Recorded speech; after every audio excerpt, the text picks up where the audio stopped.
Sinabi ng Holy Spirit, ito ang gagawin yung covenant. Yung covenant, ibig sabihin, isusulat ko sa ating isip at iukit sa puso mga salita niya. Ibig sabihin, minimum verse nakasulat sa isip na at hindi na sa book. Praise the Lord, hallelujah God. Mahal na Panginoong Jesucristo, maraming salamat sa pagkakataong panahon na dinala mo kami. Hindi kami natakot sa bagyong Pipito, hindi kami natinag. Nagpapasalamat po kami sapagkat ang takot ay taglay ng parusa, Panginoon, at ang tunay na pag-ibig ay walang takot sa Panginoon. Salamat po sa bawat isa ng bigay panahon para sa iyo, Panginoon. Wala po kayo bang layo na pang may buhay kami, pag-iburan ka. Sundin ang kalooban mo dito sa lupa, tulad ng mga sanabi. At narito kami sa pagkikinig ng mga salita, bilang pagkain sa spiritual. Patuloy pagpuksan nawa ang aming spiritual mind, spiritual eyes, upang may sa buhay po namin ito. Tulungan mo ipag may pangaral itong malinaw, walang may ulan, sapagat sa galantinan wala sa magagawa. Banal na Diyos, banal na Espiritu, patubayan mo kami. Mula umpisa ng matakot. Ito po yung hiling ko sa mga pangyarihan sa pangalan ng Kristo at ang sabi. Amen. Okay po, pwede na pumupo ang bawat isa. Praise the Lord. At tawagan ko po ang magbabasa po ngayon, Sister Abigail, sa mga words na sasambitin ko. At taon po ito, ang ating topic ay Jesus is coming. Jesus is coming again. Okay? Na ang Panginoon Kristo ay may magbabalik muli. Kayo po ba'y naniniwala? Amen. Praise the Lord. Salamat sa Panginoon. At again, may sinabing muli, ano yung unang pagpunta dito ni Jesus? Kasi may muli, parang born again yan. Born again. Again. Ibig sabihin muli. May una, may first. Amen? What is this first doing here? Ano yung unang pagpunta dito ni Jesus? Kasi Jesus is coming back again, muli, magbabalik. Okay. Muli. Okay. Sa kanyang pagpapalito dito. Chapter 1 verse 21 ng Mateo po. Basahin mo natin dito yung unang pagpunta dito ng ating Panginoong Jesucristo. Mateo 1:21. Sige po, pabasa po. Mateo chapter 1 verse 21. And he shall bring forth a son, and thou shalt call his name Jesus. For he shall save his people from their sins. Amen. Ano yung verse na pagpunta dito ng Panginoon? What is Jesus' purpose? Ano yung purpose? Ano yung layunin niya yung unang pagpunta dito? Amen? Ang sabi dyan save us and sin. Iligtas tayo sa mga kasalanan. Dahil doon sa binasa, makita natin na ipinanganak ng isang babae si Jesus. Sino yung isang babae? Ipinanganak siya? Si Virgin Mary. Yun ang una. Na nagkatawang tao si Jesus. Yung layunin. Ano yung layunin? Iligtas tayo sa kasalanan. Save us and sin. Okay, yun ang layunin po. Okay, paano yung pagligtas nga po mga kapatid sa atin ang Panginoon yung pagpunta rito? Ano po ang ginawa niya? Yung pagligtas niya sa atin, sabi dito, sa pamagitan ng kamatayan sa krus. Basis death on the cross. Namatay si Kristo sa krus para tayo ay tubusin, iligtas sa mga kasalanan nating ginagawa. Why? Because para hindi tayo mapunta sa impyerno. Yun po ang purpose ng ating Panginoong Jesucristo. Now, ikalawang pagbabalik. The second coming of Jesus, ano yung second coming? Ano yung purpose niya ngayon? Yung pangalawa niya, pagbabalik. Chapter 9:28. Ito na, yung first, para iligtas tayo sa kasalanan. Yung second naman, ano naman yung purpose, ano yung layunin? Naniniwala tayo second coming ni Jesus. Naniniwala tayo po mga kapatid ko. Chapter 9:28. Okay po, basa ng Hebrew. Hebrew 9:28. Makikita po natin dito yung second coming, yung layunin ng ating Panginoong Jesucristo. Hebrew chapter 9, verse 28. So Christ was once offered to give the sins of many, and unto them that look for him shall he appear the second time without sin unto salvation. Okay. Yung first na sabi niya, para siya ay tumusin tayo. Yung second time, ang sabi yung second time, sa pagbabalik niya ay, ano? Para iligtas tayo sa hiyo. Sa dagat-dagatan na po yung impyerno. Okay. Sa kanyang muling pagbabalik. Sa second time ng ating Panginoong Kristo. So napaganda doon sa Sunday School ni kapatid, sapagkat nandun yung tinatawag na yung relative doon sa message natin, yung panahon kasi ngayon, ito yung panahon ngayon. Ito yung kapanahonan ngayon. Na ang Panginoon Kristo ay muling magbabalik, pangalawa, yung tinatawag para tayo po iligtas doon sa impyerno po, doon sa hell. Amen po ba? Naintindihan po natin. Okay. Sino po yung ililigtas doon? Ang sabi doon, yung naghihintay. Amen? Yung naghihintay, you wait for Jesus' second return. Amen? Yung mga naghihintay, yung naghihintay. Kayo po ba yung naghihintay? Sa pagbabalik, praise the Lord, kasama kayo doon sa second coming ni Jesus na ililigtas tayo. Napakaparang dati naghihintay. Amen? Palampakan po natin si Yesu Cristo. Huwag natin alisin sa ating mind yung paghihintay. So, ang paghihintay po ba madali o mahirap? Abang naghihintay tayo ay mayroong sacrifice. Abang naghihintay, kasi napakahirap paghintay na walang oras, walang time, walang schedule. Maraming temptation. Tama. Habang naghihintay. So napakahirap paghintay na hanggang kailan ako maghintay kasi walang walang year, walang month, walang time. Di ba napakahirap? Yes. Basta naghihintay ka. Eto tayo ngayon naghihintay na hindi nagbigay si Lord Jesus. Ito ang taon na pagbabalik ko. Ito yung month na pagbabalik ko. Ito yung oras na pagbabalik ko. So, napakahirap po mga kapatid maghintay. Tama po ba? So kapag naghintay kayo napakatagal, ano ang mararamdaman? Mainit. Naiinip? Nabuboring na Nainis? Di ba? So marami na nag-release na mag-Kristiyano nag-backslide. Amen? Maraming hindi nakapaghintay. Hindi nakapaghintay sa pagbabalik ni Jesus. Wala na sa gawain ng Panginoon. Praise the Lord. Hallelujah. So, ang paghintay, yun po ang i-rapture, yun po isasama ng ating Panginoong Jesucristo. Ano ang pangin natin ngayon? Kapalit ni Christine, Potato. kapalit ni Opel. Si Opel ngayon ay si Tito. Sa araw sa araw ng Saturday, sa araw ng Sunday, inaasahan. Word. Amen? Inaasahan na ito'y maglalagpol o dadaanan ang bagyong ito. Amen po ba?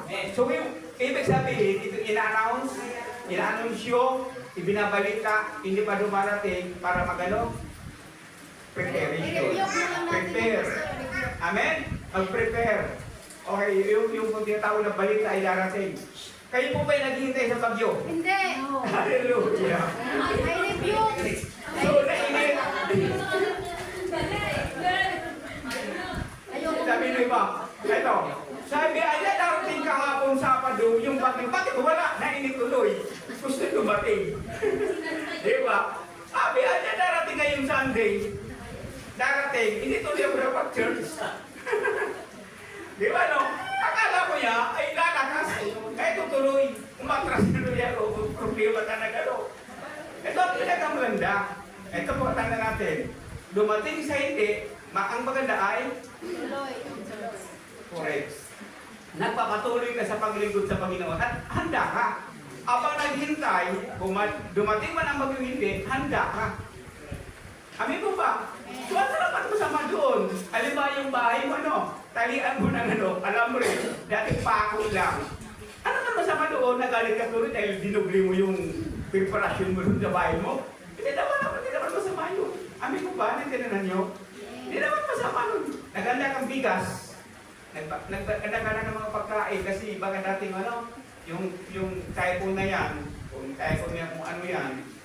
So, sabi darating, nagbili na ako, hindi pa niya dumating. Ano ang problema doon? Amin mo ba? So, no problem doon. Kasi yung bigas, kahit di dumating ang bagyo, magagamit mo. Yung lahat ng pagkain na binili mo, magagamit mo. So, anong problema doon? Ang maganda yun, tinatawag na handa. Okay. Kung ang bagyo'y binalita, pinaghahanda ng tao, bakit kaya ang pagbalik ni Kristo kulang ng naghahanda? Amin po kaya ninyo. Mabuti pa yung bagyo, pinaghahandaan. Pero ang pagdating ni Jesus Christ, Jesus coming back, coming again. Bakit hindi kaya pinaghahandaan ng napakaraming tao? Di ba Salamat sa Diyos, sapat tayo kahit kakaunti. Ang sabihin nyo, naghihintay. Pero nasa salita, naghihintay tayo. Kasi ang naghihintay, naghahanda. Ang hindi naghihintay, walang paghahanda. Nananin yung mga kapatid ko, ang salitang wait, yung maghintay ka, may preparasyon ka. Pero yung walang salitang ganito, isa-isip niya maghintay, walang preparasyon yan. Ibisita sa akin si Presidente Bongbong. Naghihintay ka, maghanda ka. Amen? Maghanda ka. Pero kapag hindi ka naghintay sa pagdating ng Presidente, walang gagawin na paghahanda. Maglilinis ka, di ba? Pupunta ang visitor ko dito, Presidente. Kailangan linisin ko ang aking tahanan, ang aking lugar. Lilinisin, ayusin, pati pagkain, ayusin. Di ba? Pagkain, lilinisin ang lahat ng bagay. So, ito na po muna minamahal ko. Ano ang dapat natin gawin habang naghihintay ng isa? Ano ang dapat gawin habang naghihintay ng bagyo? Sa preparation. Ang sabi natin, hindi ako naghintay, pero naghanda. Kaya bakit Sister Nene, kahit hindi ka naghintay, pero anong malay mo dumating, naghanda ka pa rin. So ano inanda kapag dito? Ano inanda sa pagdating ng bagyo kapag darating? Pagkain, di ba? Ikakakita na si Interbitis Nene, kayong lahat dito. Kasi yung bagyo dito, di ba tinubig ko kayo? Kasi si Brother Rami, nakita ko sa video, nagpalusok na sa tubig, baha, di ba Sabi ko, baka abutin sila doon, hindi pa dito sa church, buksan yung church, hindi pa sila dito. Huwag nang hintayin na lumaki ang tubig, yung baha. Di ba? Isatat ko na nakita ko naman, okay naman, di naman yata uulan malakas. Wala mong ginawang action. Ito sabi ganon. Kapag tayo ay naghintay na may paparting na ganon, ay ginagawa. Hindi pwedeng wala kang gagawin. So, ito na po. Ano yung gagawin natin sa pagbabalik ni Jesus Christ? Ano ang dapat natin gawin? Habang naghintay po tayo. Makibasa nga po yan, chapter 25, 1 verse 1 hanggang 13 po. Mahaba-haba po ito, pero pinapakita dito yung preparation. Chapter 20 pa ng Matthew po. Matthew 25, 1, 13. Tignan natin, basahin niyo, sabayin niyo sa pagbasa ng Sister Abigail, makita niyo yung preparation dyan. Sige nga po. Matthew chapter 25, verse 1 to 13.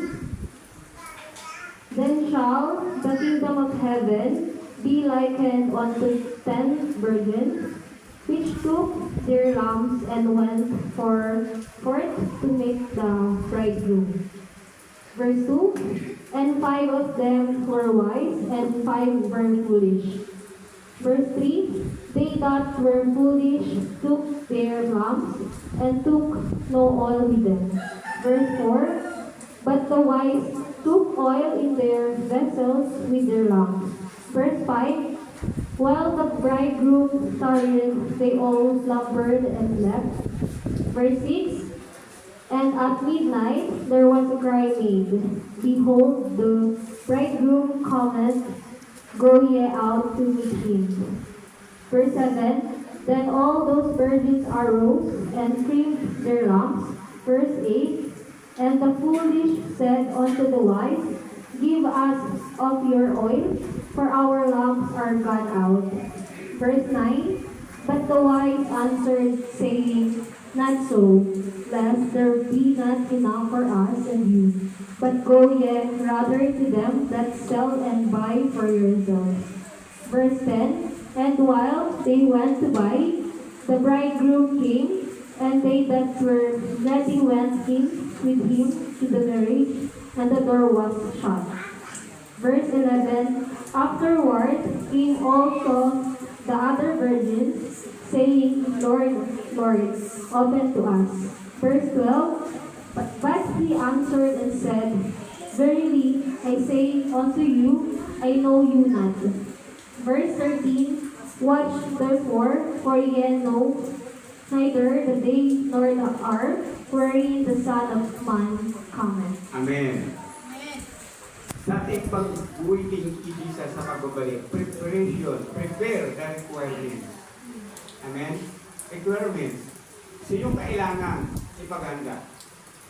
Doon sa kasalan, sa 10 dalaga, ang kailangan po nila doon ay yung ilaw at saka yung langis. Ipiprepare po yun. So na ang tala, doon po natin nakita yung tinatawag na wala pang dumating si Jesus, na boring na po sa paghintay, kaya yung iba nag-backstrike na. Simbolo po ng yung limang mga mangha. Simbolo po yun, na habang naghintay, tulog, walang ginagawa, walang preparasyon po. Hindi nag-prepare ng sobrang langis. Wala po. Pero yun po yung tinatawag, na maya, yung limang matatalino, mayroong prepare pong ilaw at hindi po natulog at saka mayroong pang sapat na sarang hindi po kulangin po, handa po. Kung ating susuriin, ang ibig sabihin dito, yung pag-prepare natin sa lahat ng pagbabalik ng ating Panginoong Jesucristo. So ano ang dapat ipaghanda natin sa pagbabalik ng ating Panginoong Jesucristo? Okay. Alam niyo yung langis, yung ilaw, ano ba yung ilaw? Simbolikal ng ilaw? Liwanag. Kung sisimpulin natin yung ilaw, yung liwanag, ito po yung tinatawag na abang nangita yung gumawa ka ng ayon sa kalooban ng ating Panginoon. Gumawa ka ng isang katuwiran sa kalooban ng ating Panginoong Jesucristo. Gumawa tayo ng kalooban. So makita natin yun sa 7:21 ng Mateo na sinabi po dyan na hindi lahat tumatawag sa akin na Panginoon ay papasok sa kanan ng langit, kundi ang lamang sumusunod sa kalooban ng Amang nasa langit. Amin po ba? Hindi lahat. So nakita natin dito yung limang mga mangmang tumawag pero hindi pinapasok. Pag-ibasa nga po, may 21 ng Mateo, ano sabi ko dyan, na hindi lahat. So napakarami tayo dito, napakarami tao sa mundo, pero hindi lahat tumatawag sa Lord, papapasukin. Sabi ko dyan. Matthew chapter 7 verse 21, not everyone that say unto me, Lord, Lord, shall enter into the kingdom of heaven, but he that doeth the will of my Father which is in heaven. Amen. Yung papasukin yung obey the will of God. Ano yung will of God? Yung kalooban ng Panginoon Diyos. Ibig sabihin yung kalooban, yung kabutihan, kalooban ang Diyos na gawin mo. Pero yung kasamaan, hindi yan will of God. Amen ba? Yung lahat ng kasamaan, hindi yan kalooban ng Panginoon. Pero ko lang ang minamahal ko at pag yun na, makita natin, imbis magsisi sa kasalanan, imbis na nikulang sa kasalanan, nag-inom pa doon sa gitna ng bagyo. Amen? Nakita ninyo, nag-viral yun eh. Kung saan ang bagyo nag-unsunod na yung ulan, nandun pa yung pag-inom po nila. Lahat. Hindi yung pag-prepare. Amen? Ang pag-prepare po mga kapatid ko, abang naghintay po tayo, sundin ang kalooban ng ating Amang ang nasa langit.